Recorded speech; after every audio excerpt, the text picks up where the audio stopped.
Quand la présidente de l'association des propriétaires a essayé de l'expulser, elle n'avait aucune idée qu'elle entrait dans son propre cauchemar. Malik Patterson avait toujours rêvé de posséder une maison dans un quartier résidentiel calme et huppé. Après des années de travail acharné, il y était enfin parvenu. Sa maison, une superbe demeure en briques à 2 étages, située à Brentwood Estates, dans le Tennessee, se dressait sur un terrain soigneusement entretenu, avec un porche qui en faisait le tour et un vaste jardin à l'arrière. C'était exactement ce qu'il avait imaginé, paisible, élégant, et l'endroit idéal pour s'installer. Mais dès le premier jour, quelque chose lui sembla étrange. Des cartons de déménagement s'entassaient encore dans l'allée lorsqu'il remarqua les regards furtifs derrière les rideaux, les silhouettes qu'il observait depuis leur porche, les voisins qui ralentissaient imperceptiblement en promenant leurs chiens. Personne ne vint à sa rencontre. Pas de salutation amicale, pas de bienvenue dans le quartier, juste du silence. D'abord, il n'y prêta pas trop attention. Peut-être que les gens ici étaient simplement réservés, peut-être finirait-il par s'ouvrir avec le temps. Le premier signe du contraire survint dès le lendemain matin. Malik venait à peine de finir de préparer son café lorsqu'il entendit un coup sec à la porte. En l'ouvrant, il découvrit une femme d'une soixantaine d'années sur son perron. Elle portait un chemisier beige impeccablement repassé, des boucles d'oreilles en perles et une broche arborant l'emblème de l'association des propriétaires soigneusement accrochée à son cardigan. Son port était rigide, son expression neutre, mais son regard, il y avait quelque chose d'indéfinissable dedans. « Bonjour », dit-elle d'un ton sec, « je suis Barbara Whitman, présidente de l'association des propriétaires de Brentwood Estates. » Malik lui tendit la main avec un sourire poli. « Enchanté, je suis... Je sais qui vous êtes », l'interrompit-elle en jetant un regard derrière lui, comme pour inspecter l'intérieur de la maison. « Je voulais vous parler de quelques points. » Elle lui tendit une liasse épaisse de documents agrafés dans le coin. Règlement de l'association des propriétaires. Malik parcourut rapidement les pages, notant les règles habituelles. Entretien de la pelouse, restrictions sur les couleurs de peinture extérieure, modèle de boîte aux lettres approuvées, rien d'étonnant. Mais Barbara se racla la gorge. « Nous tenons à maintenir un certain standard ici », déclara-t-elle en jetant un regard appuyé au camion de déménagement encore stationné dans l'allée. « J'imagine qu'il sera parti d'ici ce soir ?» Malik haussa un sourcil. « Il partira une fois que j'aurai fini d'emménager. » Barbara hocha la tête, mais ce n'était pas un signe de satisfaction. Plutôt une note mentale. « Bien, répondit-elle. Et sachez que les poubelles ne doivent être sorties au bord du trottoir qu'après 6 heures du matin, le jour de la collecte. J'ai remarqué que les vôtres étaient dehors hier soir. Je ne les ai pas sortis, répliqua Malik d'un ton égal. Ce devaient être les anciens propriétaires. Barbara pinça les lèvres. Je vois. Eh bien, à l'avenir, merci d'y faire attention. Nous avons des règles pour une raison. Et sans un mot de plus, elle tourna les talons et s'éloigna. Malik referma lentement la porte en expirant. Peut-être était-elle simplement pointilleuse. Beaucoup de présidents d'associations de propriétaires l'étaient. Il n'allait pas laisser une voisine trop zélée gâcher son nouveau départ. Mais les jours suivants lui montrèrent que Barbara n'était pas juste pointilleuse. Elle le surveillait. Un premier avertissement apparut dans sa boîte aux lettres concernant un véhicule non autorisé dans son allée, son propre véhicule. Un deuxième suivi, évoquant un entretien de pelouse insuffisant. Son herbe avait peut-être poussé d'1 centimètre ou deux. Puis vint une lettre officielle de l'association indiquant que son éclairage de porche était trop puissant, bien qu'il s'agisse du même modèle utilisé par les anciens propriétaires. À la fin de la semaine, Malik avait accumulé une belle pile de courriers signés Barbara. Il ne lui avait plus parlé depuis leur première rencontre, mais cela n'avait pas d'importance. Elle s'était déjà imposée. Il tenta malgré tout de garder son calme. Peut-être qu'elle était comme ça avec tout le monde. Peut-être qu'en respectant les règles, elle finirait par le laisser tranquille. Mais cet espoir s'évanouit rapidement. Un soir, alors qu'il se promenait dans le quartier, il passa devant un groupe de voisins discutant devant une allée. Leur conversation cessa net lorsqu'ils l'aperçurent. Une femme lui adressa un sourire crispé, mais les autres détournèrent simplement le regard. Et au centre du groupe, les bras croisés, se tenait Barbara. Elle chuchotait quelque chose aux autres. Malik n'avait pas besoin d'entendre les mots pour comprendre. Ce n'était pas une question de règlement, c'était personnel. Mais si Barbara pensait pouvoir l'intimider pour qu'il parte, elle allait avoir une mauvaise surprise. Les lettres continuèrent d'arriver. Chaque matin, une nouvelle notification, soigneusement pliée dans sa boîte aux lettres, scellée du sceau officiel de l'Association des propriétaires de Brentwood Estates. Au début, Malik les entassait dans un tiroir de la cuisine, les parcourant juste assez pour confirmer ce qu'il savait déjà. Barbara Whitman était bien décidée à lui rendre la vie impossible.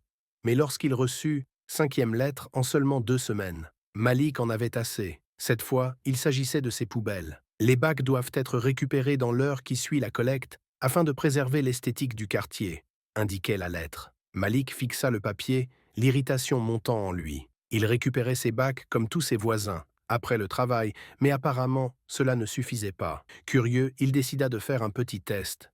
Le lendemain matin, il se leva tôt et fit une promenade lente à travers le quartier, observant attentivement les maisons. À 9 heures, des dizaines de poubelles étaient encore alignées le long des trottoirs, certaines à peine fermées, les couvercles maintenus ouverts par des sacs débordants. Pas un seul avertissement sur celles-ci, juste sur les siennes. Malik prit quelques photos et envoya un email au conseil de l'Ashoa, demandant poliment pourquoi seules ces poubelles posaient un problème alors que celles des autres étaient ignorées. Aucune réponse. Mais 2 jours plus tard, Barbara était de retour sur le pas de sa porte. Cette fois, elle ne frappa pas. Elle se contenta d'attendre, les bras croisés, un clipboard à la main. Malik ouvrit la porte et s'adossa au cadre. « Je peux vous aider, Barbara ?» Elle ne répondit pas tout de suite. Son regard passa par-dessus son épaule, scrutant l'intérieur de la maison comme si elle prenait mentalement un inventaire. Puis, elle leva un formulaire. « Ceci est une demande officielle pour que vous fournissiez une preuve de propriété. » Malik sentit son estomac se nouer. « Des plaintes ont été déposées, » continua Barbara, sa voix douce mais acérée. « Vos voisins ont remarqué une activité inhabituelle. Des voitures différentes qui viennent et repartent, des livraisons de meubles à des heures étranges. Certains s'inquiètent que vous louiez illégalement cette propriété en violation des règlements de l'Ashoa. » Malik eut un petit rire amer. « Vous plaisantez ?» Barbara ne s'ya pas. Il inspira profondément, essayant de rester calme. « D'abord, je suis propriétaire de cette maison. Ensuite, je vis ici depuis moins d'1 mois. J'emménage encore, d'où les livraisons. Quant aux voitures, ce sont juste des amis et de la famille qui viennent de me rendre visite. » Barbara pinça les lèvres, ses doigts se crispant sur son clipboard. « Nous avons des règles pour garantir que tous les propriétaires sont correctement vérifiés. Nous devons vérifier votre titre de propriété. » Malik comprenait parfaitement ce qui se passait. Elle n'avait demandé aucune preuve de propriété aux autres résidents, juste à lui. Malgré tout, il garda un ton posé. « Vous pouvez consulter les registres. C'est une information publique. » Barbara plissa légèrement les yeux avant de reprendre son expression neutre. « Je préférerais que vous le soumettiez directement. » Malik inclina la tête. « Et si je refuse ?» Un sourire étira les lèvres de Barbara, mais il n'y avait aucune chaleur dedans. « Dans ce cas, je n'aurai d'autre choix que d'escalader la situation auprès du conseil de l'Ashoa. » Malik expira lentement, ravalant les mots qui lui brûlèrent la langue. Elle voulait une réaction.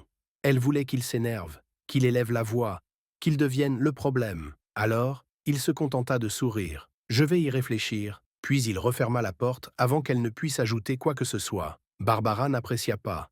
Ce soir-là, alors que Malik était assis sur son porche en sirotant une bière, il la vit de nouveau. Elle se tenait au bout de son allée, en train de parler à un homme en polo et en pantalon kaki. Elle désigna la maison de Malik, murmurant à voix basse. L'homme hocha la tête et nota quelque chose sur son carnet. Malik n'avait pas besoin de deviner ce qui se passait.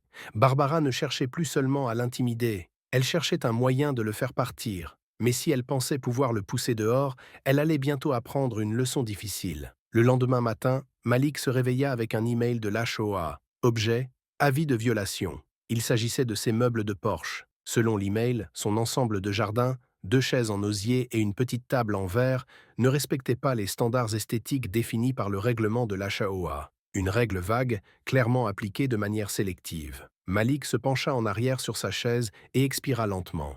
Il avait assez arpenté le quartier pour savoir qu'au moins une douzaine de maisons avaient des aménagements similaires. Certaines avaient même de vieilles chaises en plastique laissées dehors depuis des années. Et pourtant, c'était chez lui que l'on trouvait un problème. Il ignora l'avis. Le lendemain, un nouvel email arriva.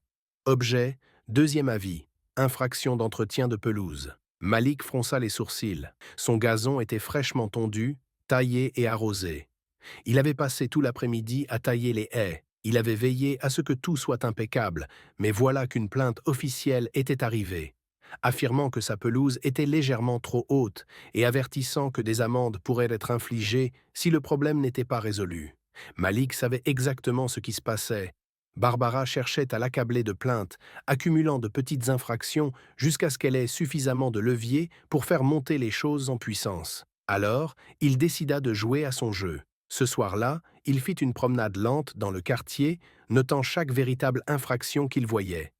Pelouse mal entretenue, volets cassés, numéros de maison délavés, poubelles toujours sur le trottoir depuis la veille au matin. Puis, il soumit ses propres plaintes, chacune accompagnée de photos horodatées. Il ne fallut pas 24 heures pour que Barbara revienne. Cette fois, elle n'était pas seule. Elle se tenait au bord de l'allée de Malik avec un autre membre du conseil de l'Ashoa, un homme plus âgé aux cheveux poivre et sel, un clipboard à la main. Malik le reconnut grâce au site web de l'association des propriétaires.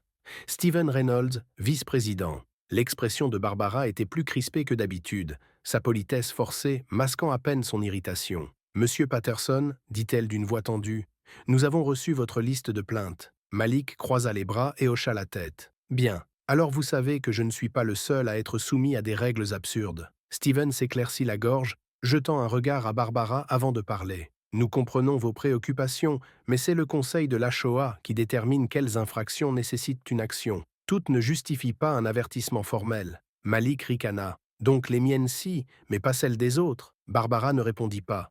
Elle sortit plutôt un formulaire imprimé et le lui tendit. « Voici votre dernier avertissement avant application d'amende. Votre mobilier de terrasse doit être remplacé et votre pelouse doit rester à la longueur réglementaire en permanence. » Malik fixa le papier, puis leva lentement les yeux vers Barbara. Il n'était pas stupide. Il savait que tout cela n'avait rien à voir avec l'herbe ou les meubles. C'était une manière de lui faire comprendre qu'il n'était pas à sa place. Il prit une profonde inspiration et força un sourire. « Vous savez, Barbara, j'ai lu le règlement de l'Ashoa de fond en comble. Nulle part il n'est écrit qu'un propriétaire doit remplacer des meubles en parfait état. » Barbara se raidit. « C'est une question d'uniformité du quartier. » Malik haussa un sourcil. « Donc, vous appliquez des règles qui n'existent pas ?» La mâchoire de Barbara se contracta. Stephen, lui, semblait mal à l'aise. Pour la première fois, Malik perçut une lueur de doute dans son regard. Il n'était pas entièrement convaincu. Malik décida d'appuyer un peu plus. « Dites-moi, si j'étais quelqu'un d'autre, disons un de mes voisins, est-ce qu'on aurait cette conversation ?» Les narines de Barbara frémirent. Stephen ouvrit la bouche, hésita, puis la referma. Pas de réponse.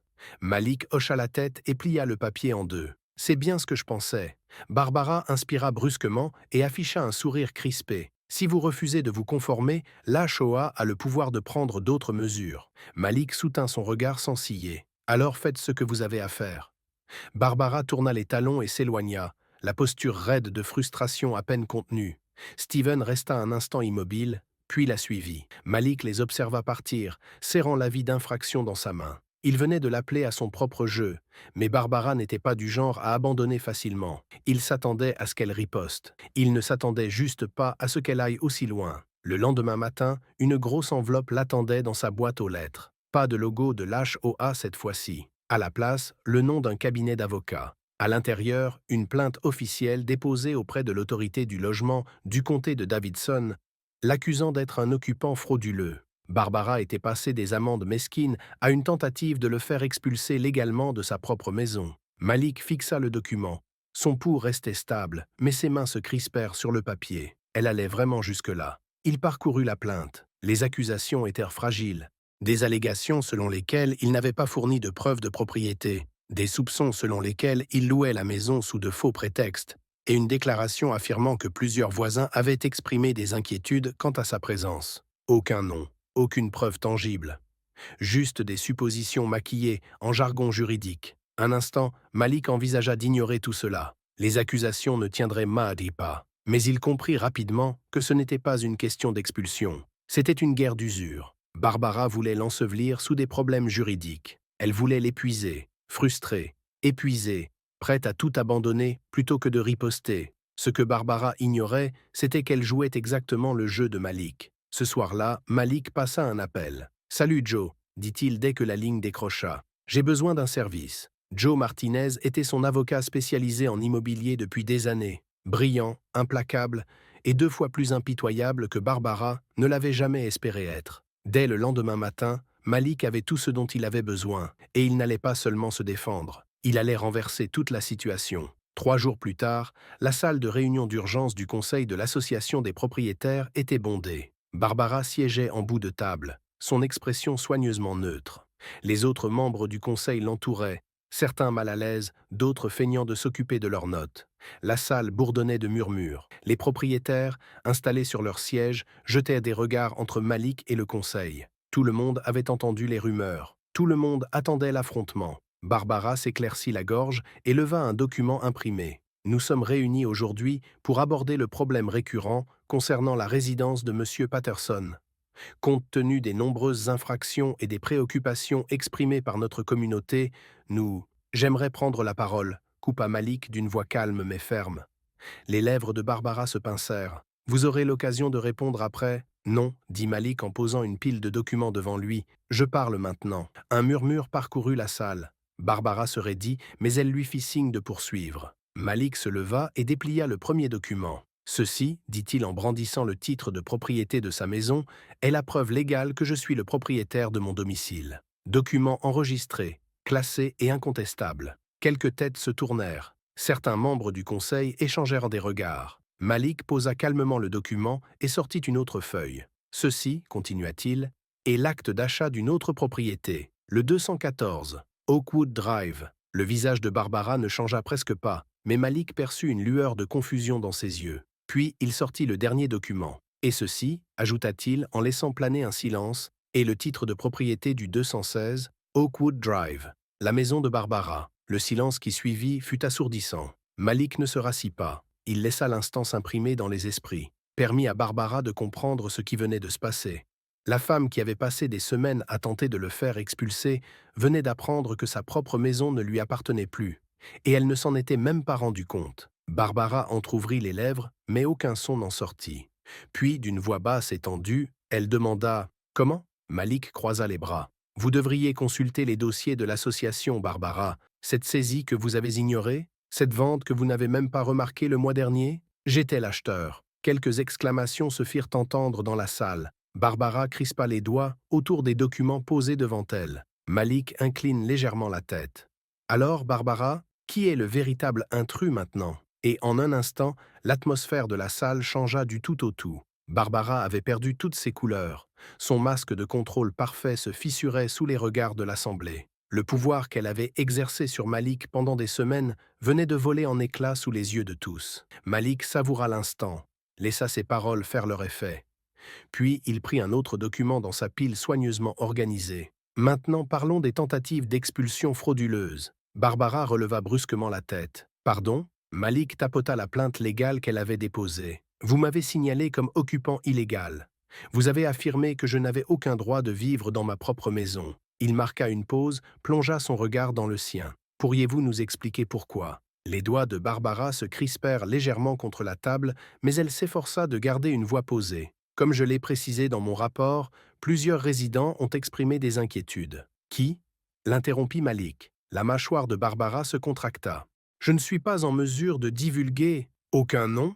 fit Malik en arquant un sourcil. « C'est étrange, parce que j'ai parlé à plusieurs voisins avant cette réunion. Personne ne se souvient d'avoir exprimé la moindre inquiétude. Quelques chuchotements s'élevèrent. Les propriétaires échangèrent des regards, certains se tortillant sur leur siège. La tension dans la salle n'était plus seulement entre Malik et Barbara. Les gens commençaient à voir la vérité. Barbara ouvrit la bouche, mais Malik ne lui en laissa pas l'occasion. « Vous m'avez accusé d'enfreindre les règles de l'association.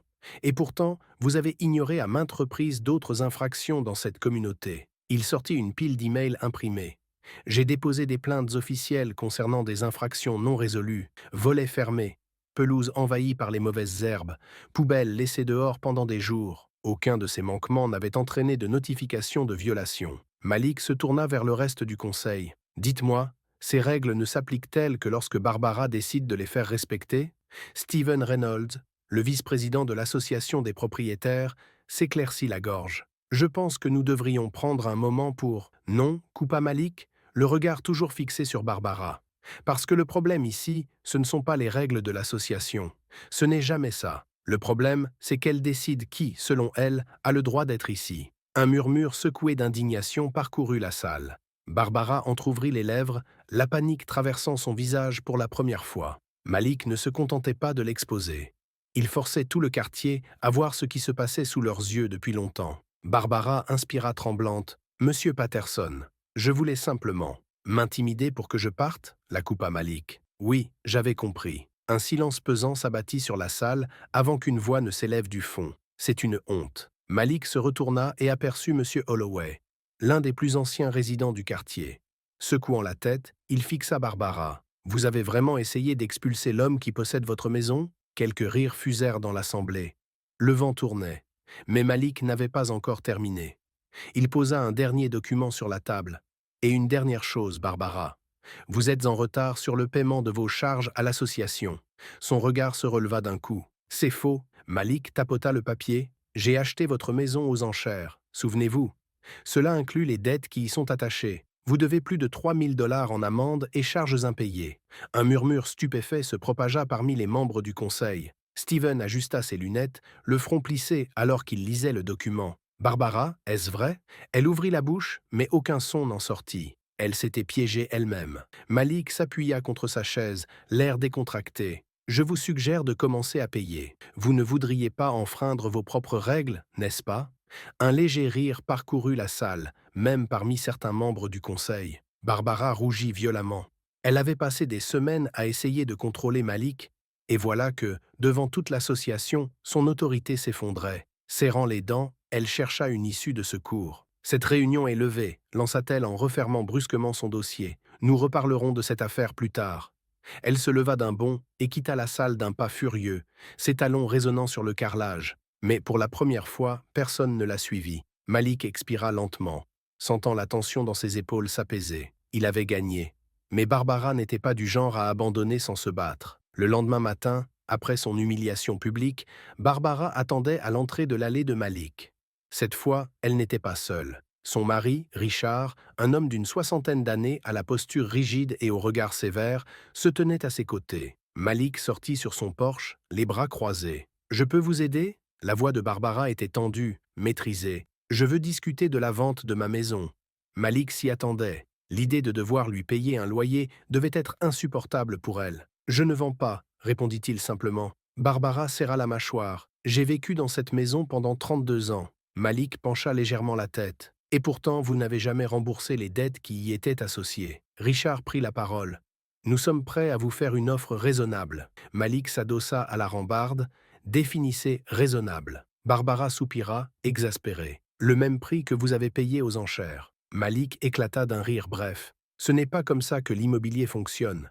Vous avez perdu votre maison à cause de dettes impayées. Je l'ai achetée légalement. Si vous voulez la récupérer, vous devrez la racheter à sa valeur marchande. » Barbara serra les poings. « C'est ridicule. Vous essayez juste de faire du profit sur mon dos. » Le regard de Malik se durcit. « Non, Barbara, je vous traite exactement comme vous m'avez traité. » Un silence tendu s'étira entre eux. Pendant des semaines, elle avait utilisé règlements et sanctions pour asseoir son autorité. Désormais, c'était elle qui se retrouvait à la merci d'un autre.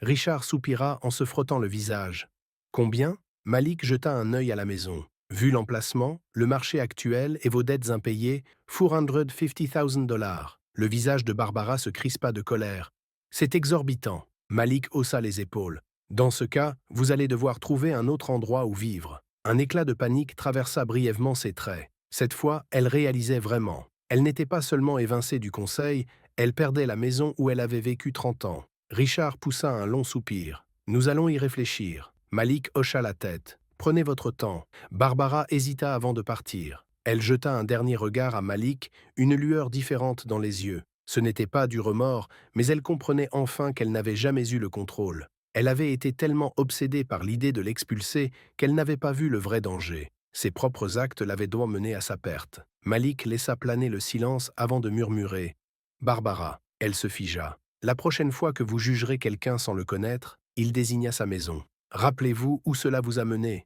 Sans un mot, elle tourna les talons et s'éloigna. Un mois plus tard, un panneau « À vendre » apparut devant le 216 Oakwood Drive. Barbara avait refusé d'acheter sa maison au prix fixé par Malik, et aucune banque ne lui avait accordé le prêt nécessaire. Elle et Richard quittèrent le quartier en pleine nuit, s'installant dans une maison plus modeste de l'autre côté de la ville. Le quartier changea après cela. Sans Barbara à sa tête, l'association fonctionnait enfin comme elle aurait dû, s'attaquant aux vrais problèmes au lieu de s'attarder sur des détails insignifiants. Quant aux voisins, certains évitaient encore le regard de Malik, honteux de leur silence.